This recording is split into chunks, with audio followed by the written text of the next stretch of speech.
회의실 문이 열렸습니다.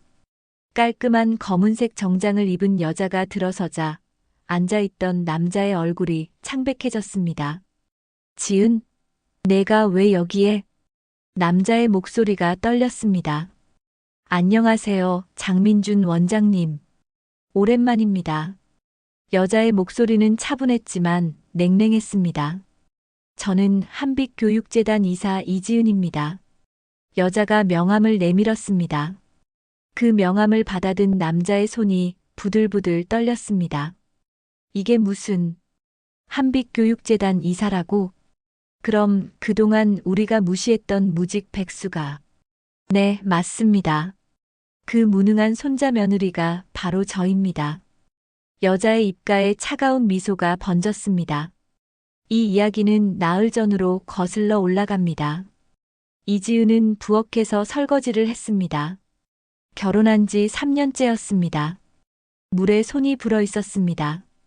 하루 종일 집안일만 했습니다. 지은아, 점심 준비됐니? 친척들 온다고 했잖아. 시할머니 장순애의 날카로운 목소리가 들렸습니다. 네, 지금 하고 있습니다. 빨리 해. 사람들이 곧 온다고. 지은은 서둘러 설거지를 마쳤습니다. 부엌을 나서는데 시할머니의 목소리가 들렸습니다. 민준이가 왜 저런 애랑 결혼했는지 모르겠어.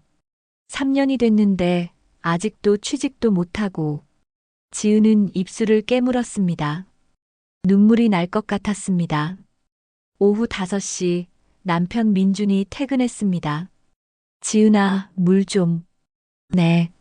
지은은 조용히 물을 가져다 주었습니다. 민준은 받아 마시고는 아무 말도 하지 않았습니다. 고맙다는 말도 없었습니다. 저녁 7시 친척들이 왔습니다. 큰할머니, 작은할머니, 고모가 거실에 앉았습니다. 지은이는 요즘 뭐 하나요? 작은할머니가 물었습니다. 아직 집에서 놀아요. 3년이 됐는데 취직도 못했어요. 명문가 며느리가 무직이라니 창피해 죽겠어요. 시할머니가 차갑게 말했습니다. 지은은 주방에서 그 말을 듣고 눈물을 참았습니다. 식사가 시작됐습니다. 지은은 계속 움직이며 음식을 날랐습니다. 지은이는 언제 일 구할 건가요? 요즘은 며느리도 일해야 하는 시대잖아요. 큰할머니가 물었습니다. 능력이 없으니까요.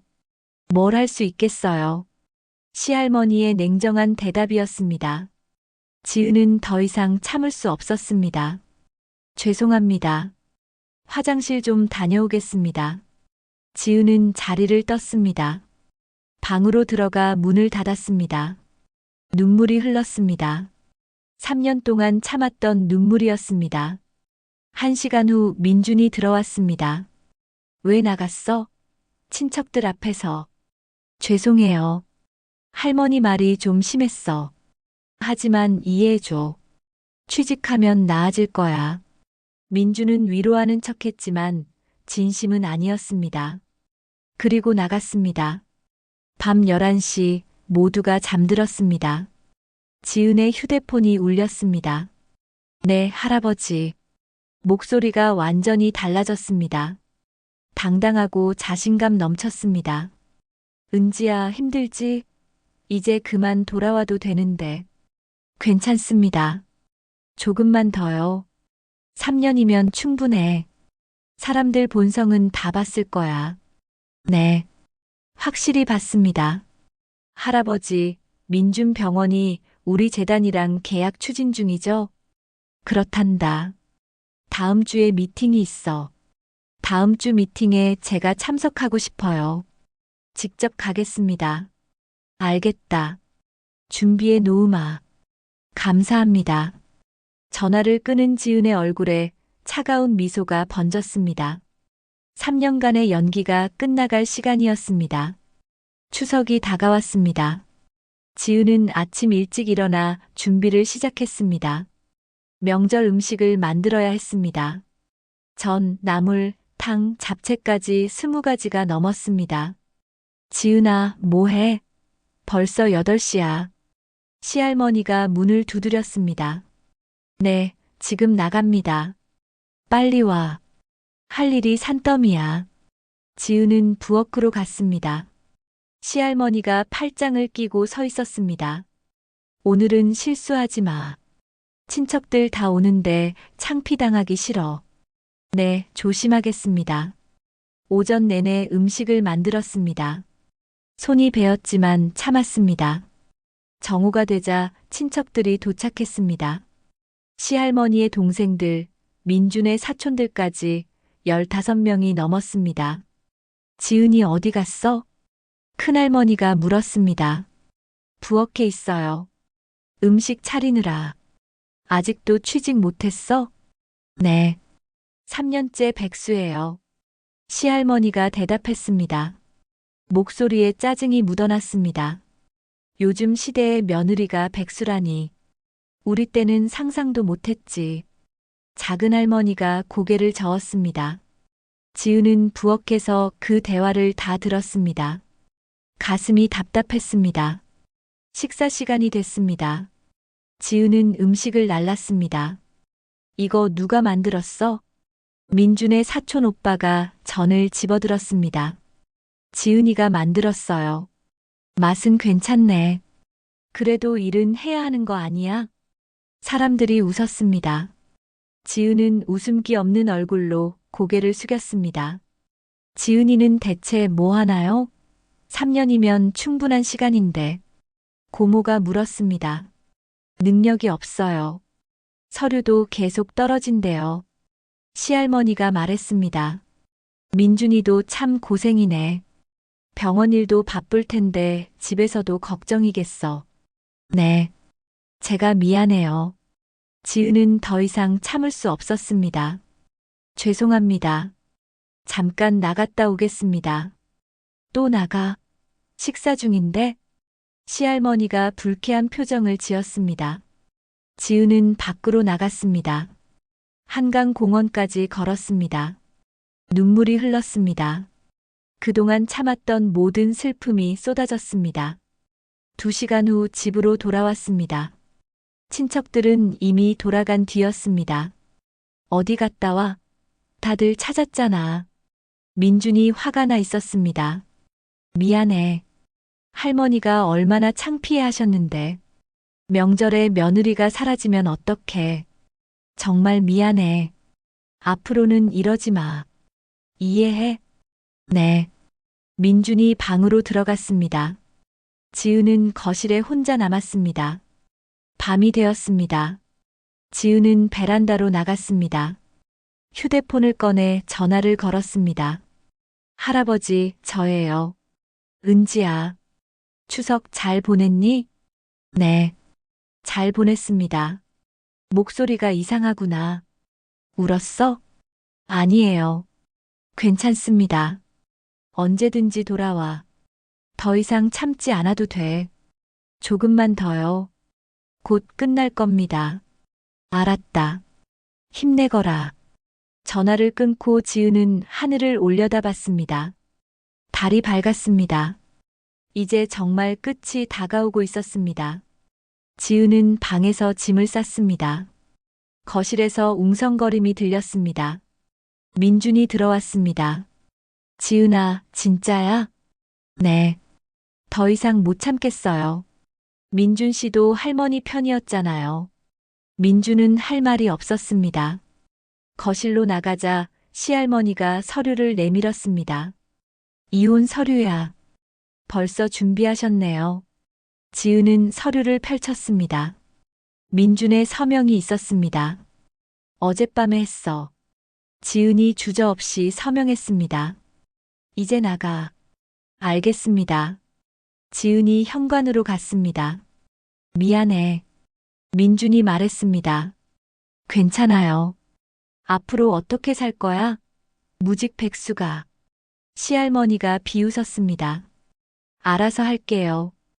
허세 부리지 마. 곧 아시게 될 거예요. 저를 무시한 대가가 뭔지요. 뭔 소리야? 실례하겠습니다. 지은아, 괜찮겠어? 네. 민준 씨야말로 후회하지 마세요. 무슨 뜻이야?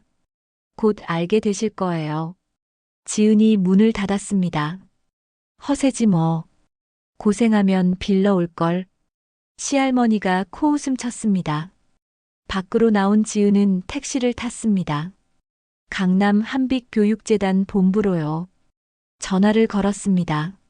할아버지, 집 나왔어요. 수고했구나. 민준병원과 미팅 내일로 당겨주세요. 알겠다. 지은의 얼굴에 차가운 미소가 번졌습니다. 택시가 강남에 멈췄습니다. 50층 빌딩이 있었습니다. 한빛교육재단이었습니다. 이사님, 어서 오세요.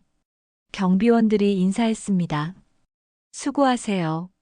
로비 직원들이 고개 숙였습니다. 안녕하세요, 이사님. 엘리베이터로 50층에 올랐습니다. 은지야, 왔구나. 할아버지가 반겼습니다. 한빛교육재단 이사장이었습니다. 고생 많았다. 괜찮았어요. 이제 일하면 되겠구나. 네. 준비됐어요. 내일 미팅 제가 주재할게요. 알겠다. 사무실로 갔습니다. 전무이사 이지은 명패가 있었습니다. 비서가 들어왔습니다. 내일 미팅 자료입니다. 장민준 원장과 관계자 3명 오십니다. 회의실 크게 준비하고 제 정체는 비밀로요. 알겠습니다. 서류를 받습니다. 민준병원이 협력계약 추진 중이었습니다. 재미있겠네요. 집에서는 민준과 시할머니가 불안해했습니다. 지은이 마지막 말이 신경 쓰여. 뭘 걱정해. 무직 백수가 뭘 하겠어. 내일 한빛교육재단 미팅 있어요. 중요한 계약이니 잘해야 해. 다음 날 지은은 검은 정장을 입었습니다. 이제 시작이군요. 회의실로 갔습니다. 손님들이 곧 옵니다. 비서가 말했습니다. 알겠어요. 지은은 창밖을 봤습니다. 3년을 기다렸습니다.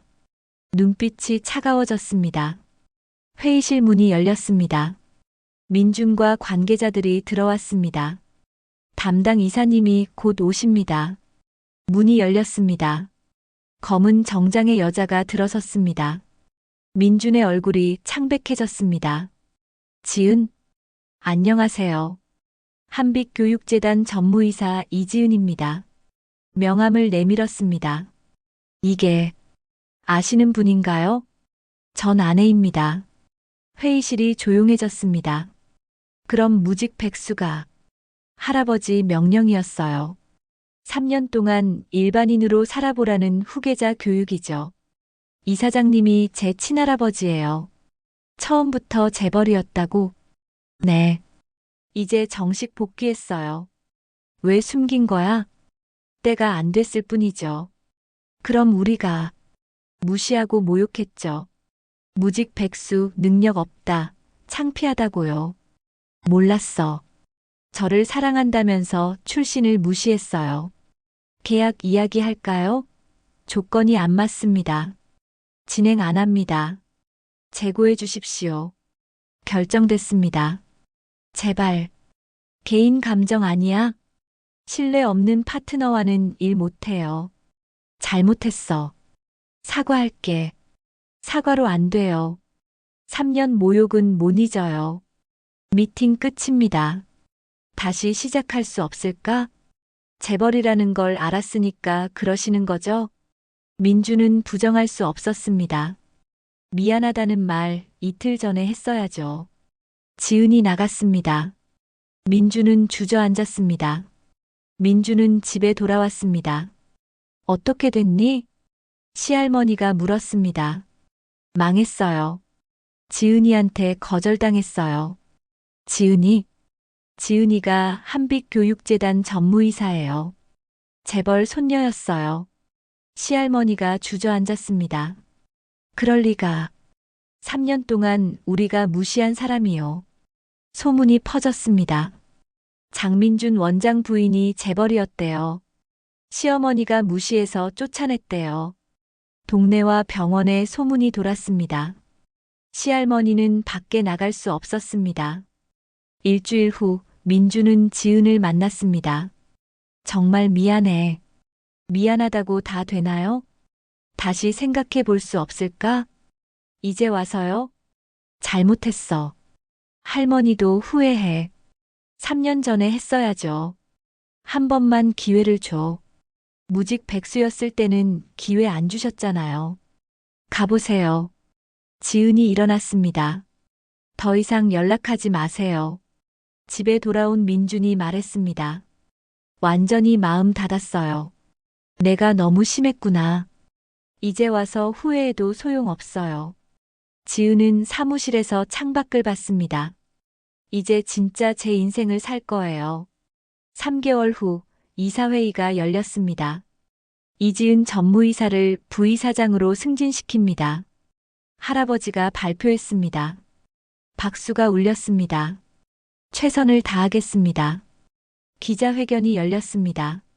소감 한 말씀요. 사람을 겉모습으로 판단하지 마세요. 하지만 무시하는 이에게는 대가가 따릅니다. 그날 뉴스에 나왔습니다. 한빛교육재단 최연소 부이사장. 이지은 씨 32세. 민주는 리모컨을 떨어뜨렸습니다. 부이사장? 시할머니도 멍했습니다. 민준의 병원에 영향이 왔습니다. 한빛 관련 병원들이 거리를 둡니다. 한 달 후 경영난에 빠졌습니다. 적자가 심각합니다. 월급도 밀릴 것 같아요. 시할머니도 아팠습니다. 민주는 재단 앞에서 지은을 기다렸습니다. 왜 여기 계세요? 기회를 줘. 끝났어요. 할머니가 아프셔. 제 문제 아니에요. 후회하고 계셔. 무시할 때는 후회 안 하셨잖아요. 잘못했어. 민준이 무릎 꿇으려 했습니다. 일어서세요. 병원도 어려워요. 제 선택이에요. 신뢰 없는 사람과는 일 못해요. 지은이 차에 올랐습니다. 안 돼요. 절대 용서 안 할 거예요. 민준이 말했습니다. 내가 잘못했구나. 시할머니가 눈물 흘렸습니다. 지은은 창밖을 봤습니다. 서울이 펼쳐졌습니다. 복수는 완성되었습니다. 1년이 흘렀습니다. 새 장학 사업 계획서입니다. 좋네요. 출신으로 차별받지 않게 해주세요. 지은은 창밖을 봤습니다. 이제는 다릅니다. 민준의 병원은 문 닫았습니다. 시할머니는 작은 아파트로 이사했습니다. 내가 잘못했다. 후회했지만 늦었습니다. 지은은 행사에 참석했습니다. 출신으로 차별받는 학생들에게 기회를 주겠습니다. 박수가 쏟아졌습니다. 이유가 뭔가요? 사람의 가치는 출신이 아닙니다. 인격과 노력이죠. 할아버지와 식사했습니다. 다 잃었구나. 3년이 저를 강하게 만들었어요. 후회 없니? 없어요. 진짜 사람을 볼 수 있게 됐어요. 거리에서 민준을 마주쳤습니다. 지은아. 안녕하세요. 병원 문 닫았어. 그러셨군요. 바보였어. 늦게 깨달았어. 정말 늦었죠. 그래도 고마워요. 사람 보는 법을 배웠거든요. 잘 지내세요. 지은이 돌아섰습니다. 뒤돌아보지 않았습니다. 발걸음은 당당했습니다. 지은은 새 삶을 살았습니다. 더 이상 무시당하지 않는 성공자로 말입니다. 가치는 출신이 아닌 인격에서 나온다는 교훈을 남기며 막을 내렸습니다. 오늘 이야기가 마음에 드셨다면 구독과 좋아요, 알람 설정 부탁드립니다. 여러분의 소중한 댓글 하나하나가 큰 힘이 됩니다. 다른 사람을 함부로 무시하고 차별하는 행동은 결국 자신에게 되돌아온다는 것을 기억하시기 바랍니다. 진정한 성공은 남을 짓밟는 것이 아니라 자신의 실력으로 당당하게 이루는 것입니다. 시청해 주셔서 진심으로 감사드립니다.